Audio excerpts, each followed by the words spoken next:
Christ Triumphant, September 27th, Daily Devotional by Ellen G. White. Christ crucified for us. And when they were come to the place which is called Calvary, there they crucified him, and the malefactors, one on the right hand and the other on the left. Luke chapter 23, verse 33. For transgression of the law of God, Adam and Eve were banished from Eden. Christ, our substitute, was to suffer without the boundaries of Jerusalem. He died outside the gate, where felons and murderers were executed. Full of significance are the words, Christ hath redeemed us from the curse of the law, being made a curse for us.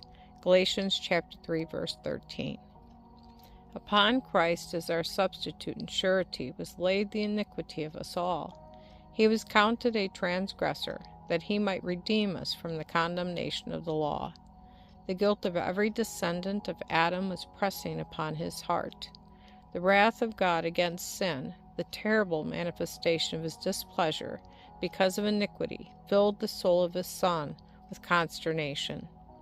All his life Christ had been publishing to a fallen world the good news of the Father's mercy and pardoning love. Salvation for the chief of sinners was his theme. But now, with the terrible weight of guilt he bears, he cannot see the Father's reconciling face. The withdrawal of the divine countenance from the Savior in this hour of supreme anguish pierced his heart with sorrow that can never be fully understood by us. So great was this agony that his physical pain was hardly felt. Satan, with his fierce temptations, wrung the heart of Jesus. The Savior could not see through the portals of the tomb. Hope did not present to him his coming forth from the grave a conqueror, or tell him of the Father's acceptance of the sacrifice. He feared that sin was so offensive to God that their separation was to be eternal.